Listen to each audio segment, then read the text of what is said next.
जहां तक कि मशीन रीडेबल मतदाता सूची का सवाल है, माननीय supreme court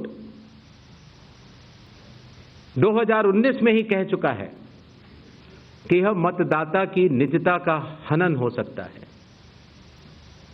voter privacy can be breached. हमने कुछ दिन पहले देखा कि कई मतदाताओं की फोटो उनकी अनुमति के बिना मीडिया के समक्ष रखी गई, उनके ऊपर आरोप लगाए गए, उनका इस्तेमाल किया गया। क्या अपनी माताओं, बहुओं, बेटियों सहित किसी भी मतदाता की सीसीटीवी वीडियो चुनाव आयोग को साझा करनी चाहिए क्या? मतदाता सूची में जिसका नाम होता है वही अपने प्रत्याशी को चयनित करने के लिए वोट डालता है। लोकसभा के चुनाव की प्रक्रिया में 1 करोड़ से भी अधिक कर्मचारी, 10 लाख से भी अधिक बूथ लेवल एजेंट्स, 20 लाख से भी अधिक प्रत्याशियों के पोलिंग एजेंट्स चुनाव के लिए कार्य करते हैं। इतने सारे लोगों के समक्ष इतनी पारदर्शी प्रक्रिया में क्या कोई भी मतदाता वोट की चोरी कर सकता है? कुछ मतदाताओं द्वारा दोहरे मतदान के आरोप लगाए गए, सबूत मांगने पर जवाब नहीं मिला। ऐसे मिथ्या आरोपों से न तो चुनाव आयोग डरता है और न ही कोई मतदाता। जब चुनाव आयोग के कंधे पर बंदूक रखकर भारत के मतदाताओं को निशाना बनाकर राजनीति की जा रही हो, तो आज चुनाव आयोग सबको स्पष्ट करना चाहता है कि चुनाव आयोग निडरता के साथ सभी गरीब, अमीर, बुजुर्ग, महिला, युवा सहित सभी वर्गों और सभी धर्मों के मतदाताओं के साथ बिना किसी भेदभाव के चट्टान की तरह खड़ा था, खड़ा है और खड़ा रहेगा। जय हिंद, जय Bharat.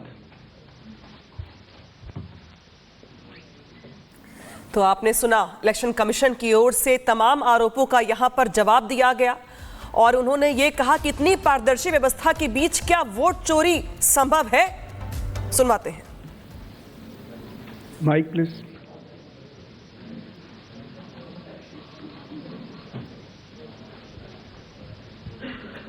Sir, good evening. I am Prashant from Asianet News. Sir, here. हाँ, Prashant from Asianet News. As you know, after Rahul Gandhi's press conference, there are many issues coming up from different states, including states like Kerala. Will you initiate an inquiry into all these allegations which are coming from different states? next 5 questions. 22.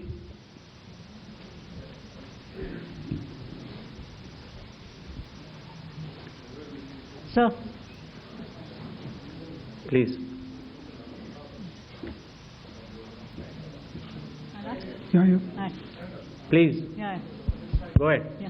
Sir, Aishwarya Paliwal from Aaj Tak and India Today. Sir, 2 questions. First, sir, a lot of political parties have asked certain questions, but do you think all those questions are actually pointing towards the need for SIR? So, second question is arrangements. What arrangements you've made for the vulnerable groups? Because a lot of people are asking senior citizens, migrants, marginalized. So, if you can focus on that, sir. Okay. 163. So, Shriparna from the Hindu newspaper. Sir, during door-to-door survey and enumeration, how many Nepali, Bangladeshi and Myanmarese nationals were found by BLOs? Does the Election Commission have any figures? 80. I'm coming, sir. We have enough time, sir. 80. Ganesh Kumar ji, how are you? I think you are well. This is Sandeep Shornokar from Bardhaman newspaper. It's a West Bengal, one of the largest newspaper. मेरा question ये है कि बिहार के बाद बंगाल में कब SIR शुरू हो रहा है? 164.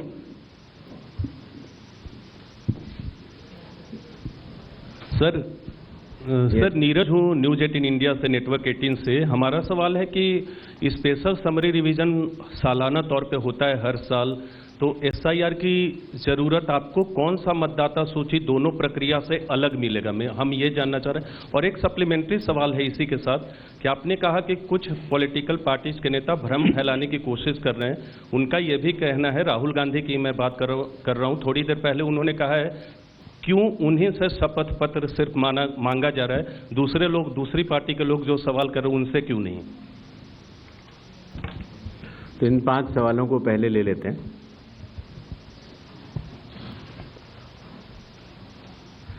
हमारे सारे मीडिया बंधुओं के माध्यम से मैं देश के मतदाताओं को ये बतलाना चाहता हूं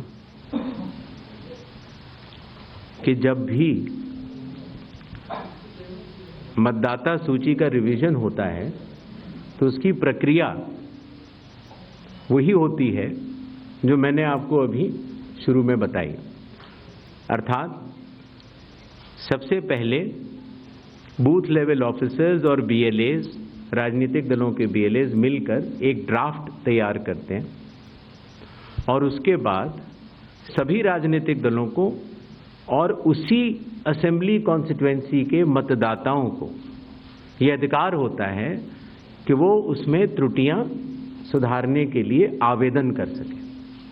आवेदन 3 तरह के हो सकते हैं, या तो किसी का नाम छूट गया हो तो फॉर्म 6 होता है, या किसी का नाम गलत जुड़ गया हो या किसी और को जुड़वाना हो तो फॉर्म 7 होता है, और या कई बार उसमें विवरण गलत हो जाए, आपकी नाम की स्पेलिंग गलत हो जाए, फोटो गलत हो जाए, एड्रेस गलत हो जाए तो फॉर्म 8 होता है। तो ये क्लेम्स एंड ऑब्जेक्शंस का जो पीरियड होता है ये बहुत महत्वपूर्ण होता है और इसमें सभी राजनीतिक दलों की भागीदारी और मतदाताओं की भागीदारी भी आवश्यक होती है। जब ये सारे क्लेम्स एंड ऑब्जेक्शंस आ जाते हैं तो उसके बाद जो उस इलाके का SDM होता है, जिसको कई जगहों पर इलेक्टोरल रजिस्ट्रेशन ऑफिसर भी बोलते हैं, जो कि स्टेट गवर्नमेंट का एक अधिकारी होता है, वो उस पर एक निर्णय लेता है और निर्णय करने के बाद एक अंतिम सूची का प्रकाशन करता है। ये प्रक्रिया मैं आपके माध्यम से सभी मतदाताओं को बताना चाहता हूं, जिससे कि उन्हें भी सनद रहे कि पूरी प्रक्रिया होती क्या है। तो एक बार जब SDM की तरफ से अंतिम सूची प्रकाशित कर दी जाती है, और याद रहे कि प्रारूप अर्थात ड्राफ्ट सूची भी पॉलिटिकल पार्टी से शेयर की जाती है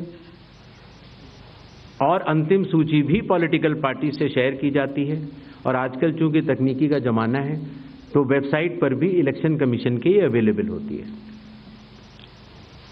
इसके बाद भी अगर कोई भी त्रुटि रह जाए तो उस जिले के DM के पास एक अपील होती है, और अगर DM से भी उस त्रुटि का समाधान न निकले तो उसके ऊपर उस प्रदेश के चीफ इलेक्टोरल ऑफिसर के पास एक अपील होती है। जो अंतिम सूची प्रकाशित हो जाती है उसके ऊपर हो जाते हैं चुनाव। जब चुनाव होते हैं तो पॉलिटिकल पार्टीज अपने कैंडिडेट्स को खड़ा करती हैं और उन कैंडिडेट्स को ये सूची एक बार फिर दे दी जाती है कि इस सूची के ऊपर मतदान होगा, और ये सूची मतदान केंद्रवार दी जाती है। इस प्रक्रिया के बाद जब चुनावी मतदान होता है तो मतदान केंद्र के अंदर हर प्रत्याशी को यह अधिकार होता है कि वो पोलिंग एजेंट्स को नामित करे, और वही सूची पोलिंग एजेंट्स के पास भी होती है। तो उदाहरण के तौर पर जब हमारा कोई मतदाता जब मतदान करने जाता है तो पोलिंग एजेंट्स देखते हैं, और अगर कोई गलत व्यक्ति जा रहा है या कोई 2 बार जा रहा है तो उसके ऊपर ऑब्जेक्शन भी कर सकते हैं।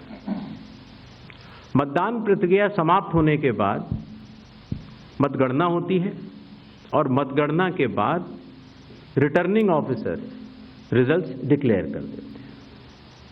ये एक डिसेंट्रलाइज्ड कंस्ट्रक्ट है।